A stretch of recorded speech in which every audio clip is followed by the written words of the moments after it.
la fórmula de José Luis Gioja y Fabián Gramajo. ¿Qué tal, Mario? ¿Cómo anda? Muy buenos días y muchas gracias por la invitación.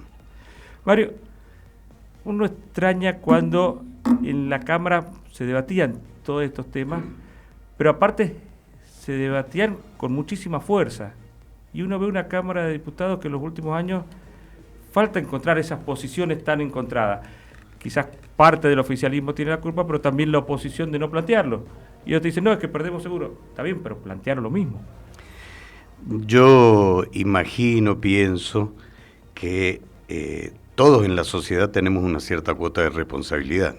Si la calidad democrática y del funcionamiento de las instituciones democráticas de una sociedad están fallando, las causas no son solamente de quienes circunstancialmente eligen, que tienen una gran cuota de responsabilidad, que ejercen esas funciones representativas, sino también en general de la sociedad. Al fin y al cabo, los representantes son una expresión de un determinado momento en la vida de la sociedad. Y es cierto, yo creo que hay algunos factores que probablemente han conspirado contra la calidad del debate. En primer lugar, hay un desgaste, hay un peligroso desgaste, y aquí es donde yo radico esta cuota de responsabilidad de todos los que integramos la sociedad.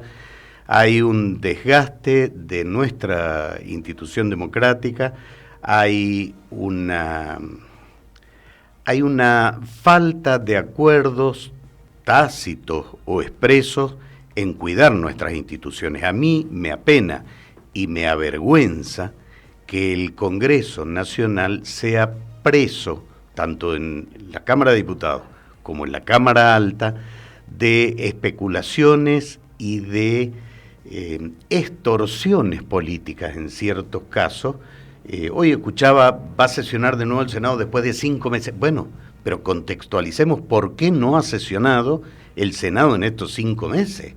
Porque ha habido un sector de la expresión de la representación política que ha usado el no ir a sesionar, el no discutir, el no cumplir con la función institucional que le corresponde como un medio de apriete político. Bueno, de esto también nos tenemos que hacer cargo todos. En general, Eso en primer lugar. Todos te dicen, de los dos lados, porque esto, si empezamos a ver uno u otro, que no dar quórum es una herramienta política. Yo no sé si es una herramienta política no dar quórum. Es decir, el Senado está para sesionar, para discutir, y después que se decida si se vota o no a favor algo, pero no dar quórum no sé si es una herramienta política, me parece que es una anti-herramienta. Yo creo que como en general en la vida, los excesos no son buenos por donde se los mire. Podrá ser una herramienta circunstancial y probablemente sea válido. Ahora, una metodología de todo un proceso dentro de un periodo institucional me parece que es absolutamente no solo inadecuado, sino además dañino y que no le hace bien a nadie. Este descrédito de las instituciones nos perjudica en general a todos, no solamente y lo digo poniendo énfasis, porque no vale el calificativo a la clase política. No hay clase política, hay ciudadanos que circunstancialmente cumplen una función, así como lo hay en muchas otras actividades que la sociedad las necesita. Esto nos perjudica en general a todos. Y en el caso particular de la pregunta, Juan Carlos, del inicio, creo que a nosotros nos ha desfavorecido en la calidad de los debates parlamentarios, aunque a menudo los hay, porque siempre hay excepciones y no es correcto generalizar. El inconveniente ha sido nuestro sistema electoral, y yo creo que entre otras cosas, a ver, por aquello de que no hay mal que por bien no venga, el desacierto que se cometió en la sesión del 16 de diciembre del 2001, devino en la necesidad de sentarse a buscar un nuevo sistema. Los sistemas son herramientas. Este sistema de la nueva ley, de la 2348N, entiendo que favorece aún más que el sistema anterior las expresiones de representación política. Yo preveo que vamos a tener una integración de la Cámara de Diputados de la provincia mucho más variada. Y esto es bueno, porque las distintas voces nos obligan a discutir en el buen sentido de la palabra, a contraponer ideas para llegar a concluir en las mejores soluciones que podamos alcanzar para las problemáticas de la sociedad. Mario, pero durante mucho tiempo se priorizó la lealtad sobre la capacidad en cuanto a estudiar las leyes o a defender proyectos. Y hoy vos has tenido una Cámara como la actual, donde si se debaten determinados temas como presupuestos, no sé cuántos de los que hoy son legisladores provinciales tienen un manejo acabado del presupuesto provincial. Si hablamos de seguridad, no sé cuántos son los que tienen un manejo acabado, ni te digo de salud ni de educación. Y son los 3, 4 o 5 ítems más importantes que hoy maneja el Estado y que debieran estar definiendo políticas. Y yo veo que se ha priorizado la lealtad, se ha priorizado el levantar la mano y no hables. Hay legisladores que han pasado los 4 años y no han hablado en el recinto.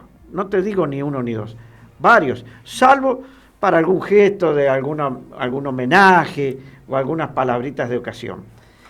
Y si vos, y te digo porque lo hemos visto cuando lo llevamos al programa, lo escarbás un poquito, se quedan sin argumentos. Yo primero, Mariano, siento un profundo respeto por las expresiones de la voluntad popular, porque es el sistema que nosotros hemos elegido para vivir. Los legisladores departamentales, pero los proporcionales se han ubicado. Eso en primer término. En segundo lugar, yo he vivido la experiencia parlamentaria provincial durante 2 periodos diversos, y la función que me tocó cumplir, que no fue la de legislador, pude conocer el trabajo que no era el de la sesión solamente, sino el de atrás. Un gran maestro, Eduardo Luis Leonardelli, decía el de la cocina de la Cámara. Y a veces hay legisladores que no tienen por qué tener el don de la elocuencia y del buen discurso, pero sin embargo son muy trabajadores y muy responsables en los trabajos en comisión, cuando se deben discutir los proyectos que posteriormente llegan al recinto. Y yendo a la pregunta original o a la parte inicial de la pregunta, yo no creo que la lealtad y la capacidad se excluyan mutuamente. No me imagino a San Martín eligiendo eximios guerreros, pero de dudosa lealtad. Las dos cualidades son necesarias, y aún algunas otras más. No siempre se dan todas. El tema está en encontrar el equilibrio. Un poco también lo de Mariano. Hemos vivido días complejos con los autoconvocados. Sin duda, dolorosamente complejos. Con todos sus derechos queriendo ganar más, y el gobierno diciendo hemos dado el esfuerzo. Pero faltó una pata que ni siquiera se interesaron en buscar. Y cuando le preguntamos a un diputado de la oposición, miren, ¿por qué ustedes no intervinieron en esto? Porque es un tema del Ejecutivo. Y uno dice, si van a modificar el presupuesto, es un tema del Legislativo. Mario, y no había ni del oficialismo ni de la oposición diputados que vayan a buscarlo. No es que están esperando de que lleguen, les golpeen la puerta y que le digan, miren, queremos... No, el diputado tiene que ir a ver los problemas. Mario, no tiene el proyecto de reforma de la ley que hoy rige en materia electoral, ni siquiera habían leído el proyecto los propios diputados que lo presentaron para trabajar en el recinto. Se los enviaron, como se los enviaron del Ejecutivo, y fue presentado.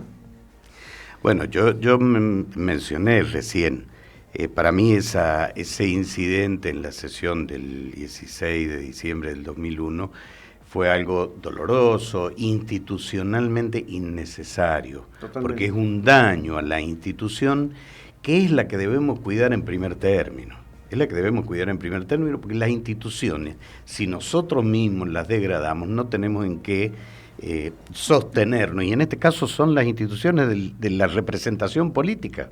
Caramba, un poco más de seriedad. Yo lamenté mucho, yo he sido muy crítico respecto Habiéndome tocado asistir a la presidencia en 2 periodos distintos para cuidar el cumplimiento lo más pulcramente posible del procedimiento de estudio, de debate y de sanción de leyes, realmente cuando yo vi esa filmación que se pasaba en el portal de la propia Cámara, fue lamentable. Fue lamentable, fue una suma de desaciertos que, bueno, finalmente se pudo dar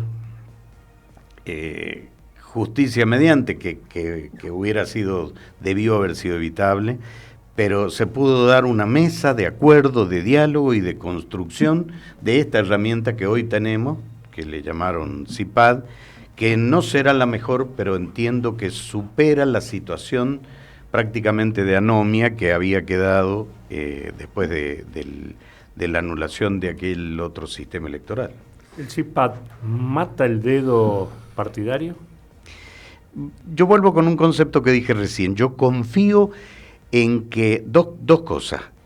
Abre, y voy a remitirme a un hecho histórico también, que yo he sido en su momento crítico, y en su momento lo hablé con uno de los protagonistas. Si ustedes recuerdan, y me permito la digresión, en enero del 2002 y en plena crisis institucional de la provincia, la Cámara de Diputados, que había sido su edificio víctima de un intento de asalto, incendio, se tiraron artefactos incendiarios, había un repudio no solo en el país, sino particularmente en San Juan, de los políticos, y que se vayan todos, en una respuesta espasmódica, que es lo que no se debe hacer en función de gobierno, sobre todo cuando uno tiene responsabilidades institucionales. Si yo tomo una decisión espasmódica en mi negocio personal, bueno, pago yo las consecuencias, pero cuando estamos en funciones institucionales hay que merituar muy bien las decisiones. Y en aquel momento, la Cámara, creyendo contentar, que no era ese el problema, a los reclamos populares, decidió elevar, duplicando, ejerciendo un derecho que da la Constitución, la base de representación proporcional. Y esto implicó que de 45 miembros de la Cámara se redujera en el periodo siguiente a 34 en el 2003. Pero conociendo el presupuesto de la Cámara, 11 legisladores, con todo lo que ello puede conllevar de gastos administrativos, de un secretario, de un asesor, en el presupuesto de la Cámara es mínimo, es ínfimo. Y el presupuesto de la Cámara, que la Constitución lo fija en 1,5% del presupuesto de la provincia, es a su vez mucho más ínfimo. Es decir, ¿cuál fue el beneficio?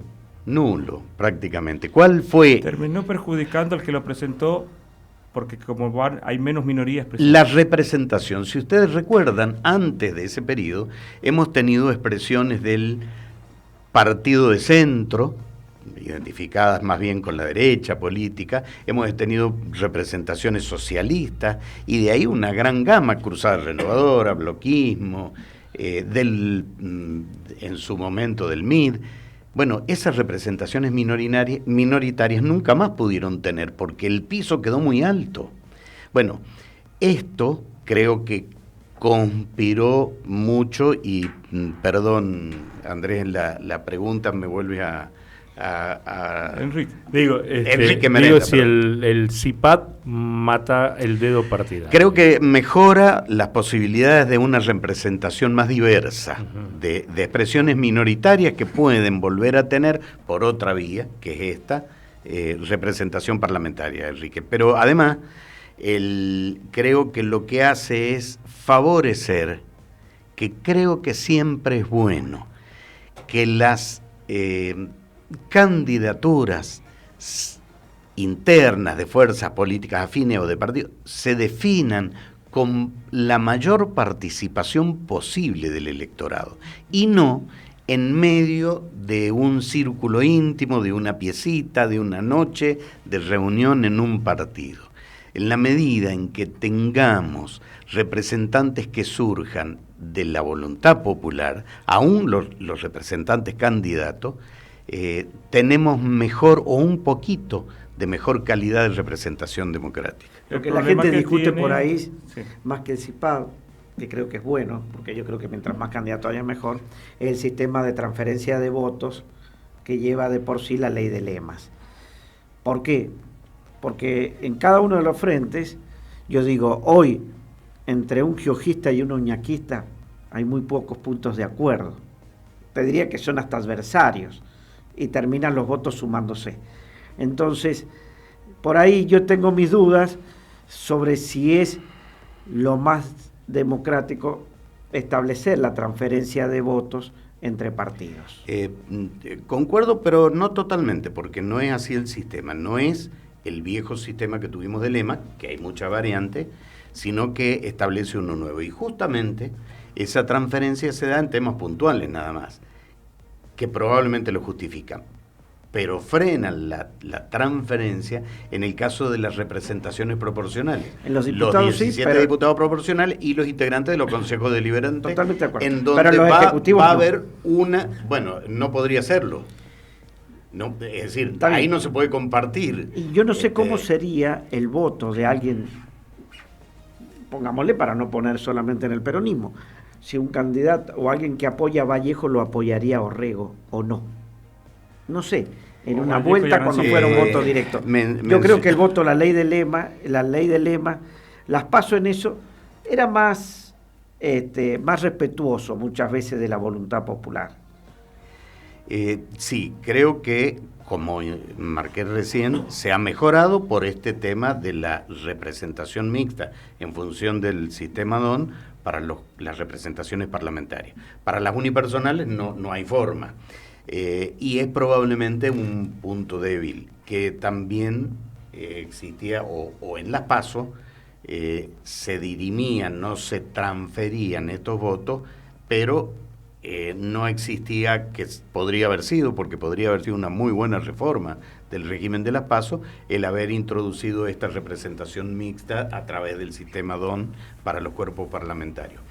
Pero es cierto que no tenemos afinidades, y más por una cuestión de visiones respecto de la gestión, por formas de gestionar y por prioridades al momento de tomar decisiones en la gestión. Pero no cabe ninguna duda, y de hecho coincidimos en un mismo espacio bajo el paraguas del Partido Justicialista. Y yo podré tener diferencias de visión profundas con la gestión del gobernador Sergio Uñac, pero no puedo decir que el gobernador Sergio Uñac no sea justicialista, ni que respete, a lo mejor de manera diversa, pero los principios que ha sostenido y sostiene el Partido Justicialista. Es decir, incluso hasta último momento hubo cambios de uno que apoyó a uno o a otro dentro del mismo frente. Es decir, uno que iba con Uñac puede haber seguido con Gioja o Gioja con Uñac. Es decir, no hay tanta diferencia. Sin duda. Y lo que están peleados Gioja y Uñac, no hay duda. Si uno lee la declaración de principios que está anexa al acuerdo de constitución del Frente, no es de extrañarse, porque no difiere mucho, aún manteniendo la actualidad, pero no difiere mucho de lo que viene haciendo desde el Frente de la Victoria, Frente para la Victoria de 2003. ¿Quiere que le diga una cosa? Yo he visto agravios más fuertes dentro de los propios sectores, incluso que desde la oposición. Yo que vengo del ámbito jurídico, Mariano, y he ejercido durante muchos años la profesión, no he visto disputas más cruentas y a veces crueles que las familiares. Sí. A veces dentro de casa es donde tenemos los problemas más graves. Pero no es eso lo importante. Yo escuchaba, y me permito, disculpen, no quiero entrometerme, pero la conversación que ustedes tenían respecto de la universidad, y yo creo que el problema no está o el dilema para la sociedad, y no debemos poner allí el acento, la atención, en la persona.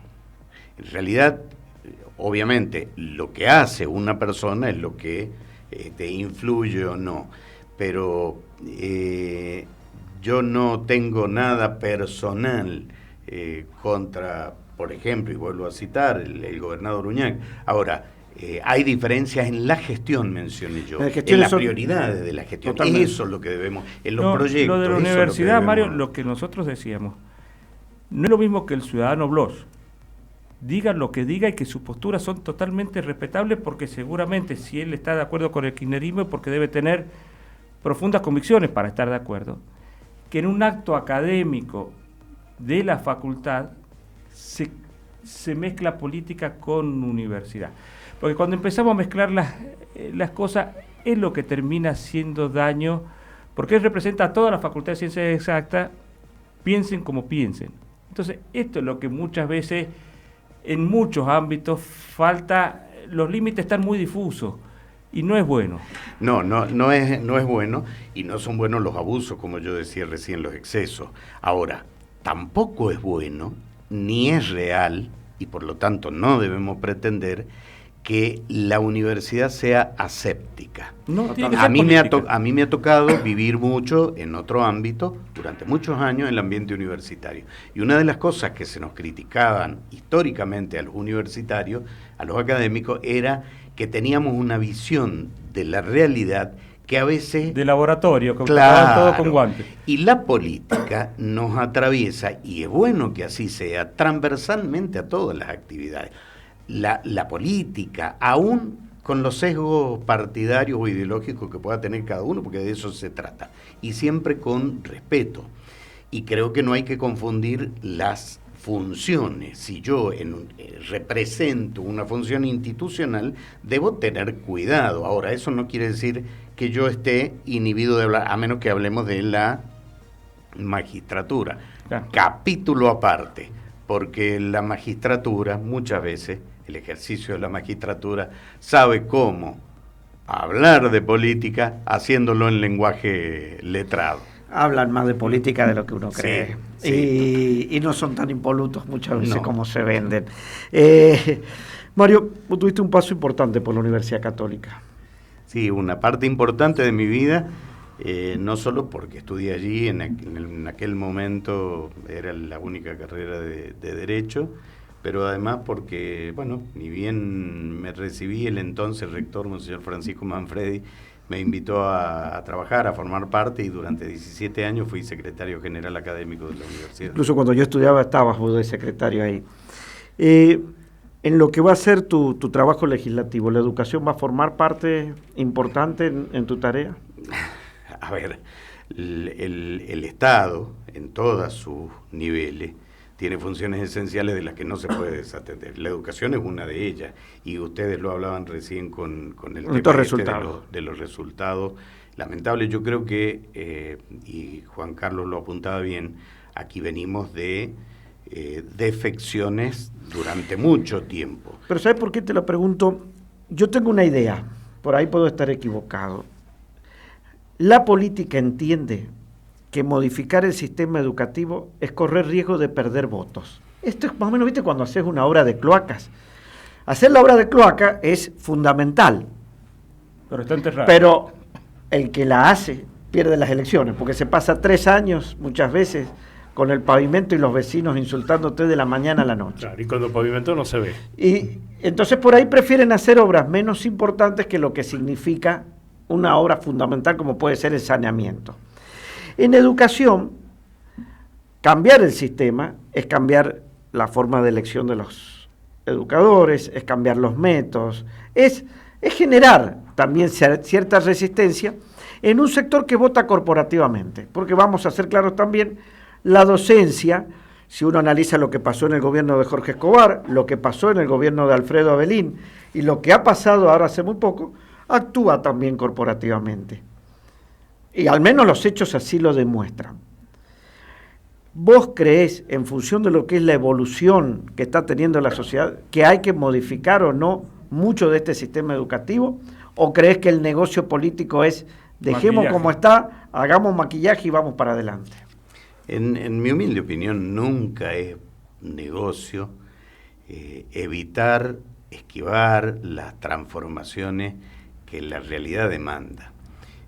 Sin duda, nuestro sistema educativo merece que recordemos que, si bien constitucionalmente las provincias tenemos autonomía y ejercemos la competencia originaria en materia de educación, pero la actual ley 26.206 volvió a recuperar la función del Consejo Federal de Educación porque en la anterior legislación, la llamada reforma educativa del 94, se cometió el error de dejar a la deriva y a la decisión de cada jurisdicción y concluimos con una reforma educativa que nunca llegó hasta el final. Y con 20 y pico sistemas educativos diferentes. Y no solo eso, sino que se desconocían mutuamente en algunos casos. Entonces, si yo, papá, era gerente de un banco y me trasladaban a otra provincia y iba con mi hijo con el certificado de la mitad del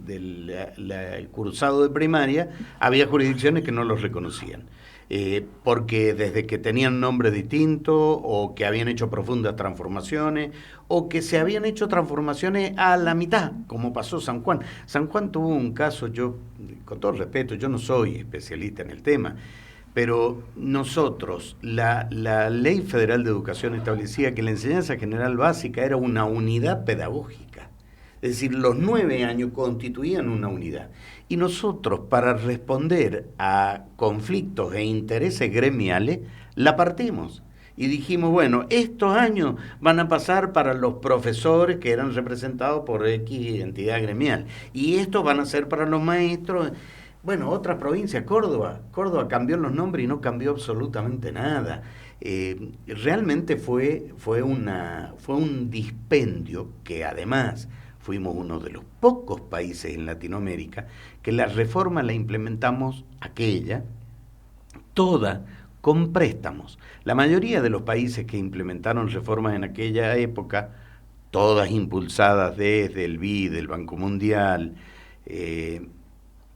que probablemente encendieron la pólvora y se desentendieron de la explosión, porque esto a veces pasa, en muchos casos fueron con subsidios. En el caso argentino fue exclusivamente con préstamos, es decir, nosotros nos endeudamos para hacer, y se hizo una capacitación que en algunos casos eran certificados huecos, en algunos había una excelente formación y capacitación para la capacitación docente. Se buscó destruir mucho de la educación técnica. Se desapareció la educación técnica, tuvo que venir un nuevo régimen consecuente con la 26.206 para recuperar la educación técnica, porque, a ver, el modelo de país Ningún país te regala la educación técnica. Claro, bueno, es algo que se aprecia nosotros mucho. tuvimos un ministro de Educación de la Nación que se paró frente a un anfiteatro lleno de empresarios y dijo aquella barbaridad de yo soy el jefe de recursos humanos de ustedes. Bueno, cuando vemos el estado de nuestra educación, en todo el país en general, tenemos que tener en cuenta qué es lo que hemos pasado y lo que hemos vivido y lo que hemos padecido. Pero Mario, lo que no está exento a veces las instituciones gremiales. Porque, por ejemplo, si tuviésemos instituciones gremiales fuertes y verdaderamente representativas, probablemente estos conflictos del año pasado y de este año no hubiesen existido o hubiesen canalizado por la vía correspondiente. Coincido totalmente. En época de Ana María, cuando tenía el poder UDAP, la negociación era con Ana María y ella con las bases. Y a cara de perro, ojo. ¿Sí? Hizo marchó con un ministro en algún momento que era Baliña. Y años atrás era dificilísimo. Claro, de Cuatro Panes también era una mujer que respondía. Y claro. Quito Martínez también era lo mismo. Ahora bien, San Juan dentro de este contexto nacional que es pésimo, creo que en el último informe salía 21 entre 24. O sea, San Juan dentro de un contexto nacional malo sale mal ubicado. Digo, era 7 de cada 10 chicos no terminan la primaria a tiempo con los conocimientos básicos. Conocimientos básicos es saber multiplicar, saber dividir. Decía Juan Carlos al hablar de este tema que había que ver para atrás porque venimos de mucho desacierto. Nosotros 30 años por lo menos. Y más también. Nosotros recordemos que nuestro sistema educativo el pensado allá a fines del siglo XIX se mantuvo. No es que lo esté reivindicando, porque, a ver, sería estúpido de mi parte pretender salir con la vestimenta del siglo XIX hoy a la calle, porque cada cosa hay que contextualizarla en su época, y las herramientas no son las mismas. Es más, creo que parte del sistema que tenemos está demasiado obsoleto, sobre todo en los métodos de enseñanza y de aprendizaje.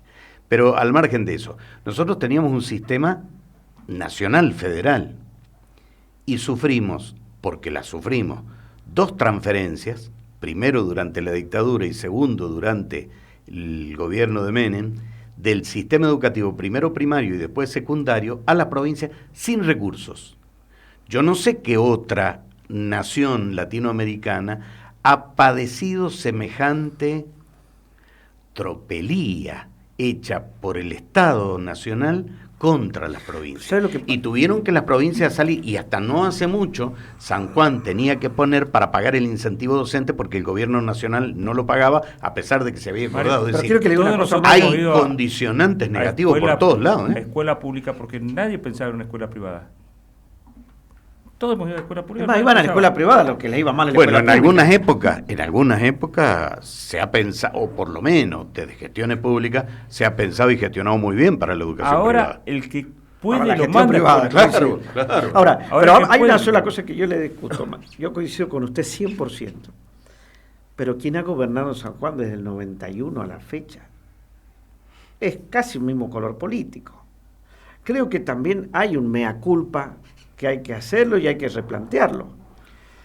Seguro que sí, seguro que sí. Y a nivel nacional también. Ayer, por ejemplo, yo lo escuchaba que yo le decía a Carlos Lorenzo, le digo, Carlos, te sacudí, pero es el mismo gobierno. Estamos hablando, Mariano, y lo que yo me refería, de las falencias de un sistema educativo que, siendo nacional, se desguazó y se pasó a la provincia. Y en ese interín yo coincido que el gobierno o los gobiernos desde el 91 en adelante han sido mayoritariamente gobiernos de extracción justicialista, con variantes, pero de extracción justicialista. También debiéramos preguntarnos ¿por qué? ¿Por qué la ciudadanía elige esta expresión? ¿Será porque mi padre solía decir: si me piden que me cambie la camisa, denme una mejor, no una más rota y más sucia? Bueno, no habrán habido probablemente algunas, lo cual no excluye las responsabilidades que puedan haber respecto del tema educativo, pero fundamentalmente lo que hablamos recién, en el mosaico que vivimos y experimentamos y trabajamos, la reforma educativa de los 90, y la responsabilidad de las provincias era sálvese quien pueda. Totalmente. 24 sistemas educativos distintos llegamos a tener en un momento. Había provincias que tenían 2, porque estaban con un sistema viejo y nuevo al mismo tiempo. ¿Y quién era ministro de Educación? En esa época creo que era Nino Salonia. Y después Jorge Rodríguez. Pero Salonia era tal vez una de las máximas autoridades en el país en materia educativa. No estamos hablando que era un improvisado. Era una autoridad. Digo, por eso creo que la educación, para lo que se viene y en una industria del conocimiento que cada vez es más fuerte, tendría que ser prioridad en los próximos 4 años. Nosotros transitamos, Mariano, en aquella época, esta reforma educativa que yo dije fue impulsada por organismos de crédito internacionales o multilaterales, tenía como punto final que la única provincia que se arrimó más en la implementación fue San Luis, porque convocó y tuvo como ministra a Susana de Cive, pero en el contexto de la época y en Latinoamérica íbamos a un proceso que lo tuvo Chile, felizmente lo terminaron cambiando porque fracasó, que fue la voucherización de la educación. Sí. Es decir, al papá le dábamos el cheque para que pague la mejor escuela que él entendía. Es un sistema, en Inglaterra creo que lo tenían un sistema. Se compró de España cuando España ya había fracasado. Claro, es así, María. El libro cerrado de Juan España, Carlos, cuando España ya había fracasado, dijeron no sirve, se compró. Creo que vamos terminando con los tiempos. Hay una cosa, Mario, sí. y creo que el hecho de que vos estés en la próxima legislatura le va a dar otra calidad de educación, de debate. Van a tener que prepararse para debatir, van a tener que prepararse. Sobre todo porque no van a tener mayoría. ¿Sabes por qué? Cuando veo, yo quiero rescatar y quiero ser justo. La legislatura Ojo, yo no he presenciado, he leído sí muchos debates de los diarios de sesiones. La legislatura del 87 al 91 tuvo memorables debates aún hoy. Después han habido también legisladores que han honrado su función, de lo que a mí me tocó vivir, y voy a mencionar legisladores, sin exclusión de otros que a lo mejor mi memoria no recuerda, pero el doctor Leonardelli, era un lujo sentarse a escuchar sus argumentaciones, aun cuando aparentemente eran conflictivas o podían ser contradictorias. Realmente era un lujo. Daniel Thomas fue un estudioso y un eximio legislador. Me conta, no solo en San Juan, sino en La Nación. Yo, siendo profesor en la universidad, él formaba parte de la comisión permanente bicameral de estudio y de la reforma del Código Civil y Comercial unificado, y asistía todas las semanas a la comisión porque yo sabía, porque le pedía y él me proveía de los avances en la materia que era mi materia, de la que yo era titular en la facultad, para ir mechándole a los alumnos, porque era la reforma que se venía, que fue la que finalmente se sancionó. Aun cuando no coincidamos, el doctor Alfredo Castillo era un muy buen legislador. José Poda también en algún periodo. José Poda, una yo cubrí eso del 99 estudiosa. al 2003. Y todas las semanas, entre Francisco Alcoba y Jorge Cuatropani, armaban unos debates. Francisco Alcoba, un muy buen legislador. Que tenían que responder el oficialismo en ese tiempo que era de Avelín, en donde estaba un radicalismo. Con todo el respeto, porque hoy es magistrado judicial, pero la doctora Amanda Díaz era una estudiosa, pero profunda de lo... Delia Papano. Delia Papano había que también. bancarse un debate con Delia. Hubo otra cámara que también tenías a Alcoba, Eduardo Bazana Gras, tenías a Enrique Conti, a Jorge Cuatropani, Ricardo Peñate, antes estuvo. Ricardo Peñate, Jorge Cuatropani. Bueno, pero yo coincido con una cosa que ha dicho Mario. El gran error fue eliminar gran parte de los diputados proporcionales. Eso lo propuso Cruzar Renovador en su momento. En un acto de demagogia total. De demagogia. Fue un hecho fueron los de primeros demagogia. perjudicados ellos. Eso fue un hecho de demagogia. Cuando vos podrías haber dicho, señores, eliminemos el 40% de los asesores o secretarios que hay, y era un ahorro mucho mayor que lo que significaban los diputados. Yo cuento una anécdota, me voy a permitir, porque es una realidad, una infidencia, no es que sea algo secreto, pero de gestión de este gran funcionario que a mí me tocó acompañar en funciones públicas durante muchos años, el hoy ministro de la Corte, Marcelo Lima. Cuando Marcelo Lima asumió su primer mandato en el 2003, ya la Cámara de Diputados, después de la crisis de fin de siglo, venía muy menguada, muy cascoteada, pero muy menguada en gastos. Antes, con la recuperación de la democracia, no solo existía la dieta, existían los gastos de bloque, es decir, había mucho más recursos, no solamente que eran más diputados. Una de las pocas cosas que quedan, que quedaban en ese momento, eran pasajes. Un diputado viajaba o venía una persona y le pagaba un pasaje en colectivo a Buenos Aires para que se haga un tratamiento, porque a veces hay que reconocer que también esa función de asistencia se le requiere de manera privada a los legisladores y a otros funcionarios. Y los legisladores podían presentar los comprobantes y obtener un reintegro. A raíz de un hecho que hubo una confusión, Marcelo Lima tomó una decisión y dijo, miren, muy sencillo, para poner un orden en este tema de este gasto, se va a asignar un monto equivalente a un mes de dieta para que el legislador pueda usar para sí o para entregar a otra persona en concepto de pasaje. Y se va a dividir en 10 meses, de febrero a noviembre. Si en febrero no lo ocupó, ese 10% lo cobra. Se acabó el uso de pasaje, que era cuantioso.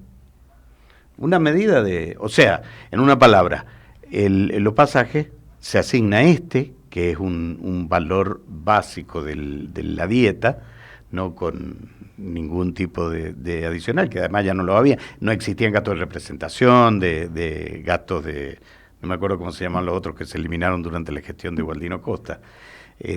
Un acierto, gastos de bloque, eran otro el nombre, pero de bloque. Bueno, era de su bolsillo. Si usted quiere pagar pasaje, aún para los viajes que usted hace por cuestión de la función, lo paga de su bolsillo. Si no viaja, está ahí. Yo siempre digo, y se terminó con eso que en su momento había sido un dispendio. Yo siempre he visto generoso que pasa con en la senaduría o en las diputaciones. Yo creo que en vez de haber creado estos monstruos que se han creado a nivel nacional, siempre teníamos que haber dicho, cada senador tiene el equivalente a 10 sueldos que son del senador. Termina su mandato y se va usted con los 10. Y hoy no tendríamos una biblioteca en la Cámara de Diputados con la cantidad de asesores y funcionarios que hay, ni un Senado con la cantidad de gente. Yo me sorprendí, Mariano, la primera vez que fui hace muchos años al Congreso. En realidad iba a buscar a una persona que trabajaba allí. Yo no estaba en función pública y me sorprendí porque me dijeron ¿en dónde? Y en la biblioteca no, pero me dijo mirándome con cara de que este pajuerano que hace aquí. Dice, acá en la biblioteca hay 1000 empleados y yo se me caían las medias. Después he tenido oportunidad de conocer la biblioteca en todas sus dependencias. Se justifica la gran mayoría de los empleados que trabajan ahí, honran su trabajo y su sueldo, y es un reservorio de documentación que difícilmente exista en otro lugar del país, la Biblioteca del Congreso de la Nación. Yo no sé si has tenido oportunidad de incluso entrar al área en donde trabajan sobre documentos que tienen un cuidado especial, van con una ropa especial, con barbijos, con... Yo le aseguro que hoy creo que son como 6. No conozco. Lamentablemente los tiempos son tiranos, nos hemos pasado bastante. Mariano ya tiene que preparar de sobremesa, 14:30 en Canal 8, y lo puede escuchar también por CNN Radio, a las 21 La Ventana. También lo puede ver por Telesur o lo puede escuchar por CNN Radio. Mario, muchas gracias por acompañarnos. No, gracias a Mariano, usted. Enrique, nos encontramos Disculpen mañana. lo extendido de las respuestas. Un placer para nosotros.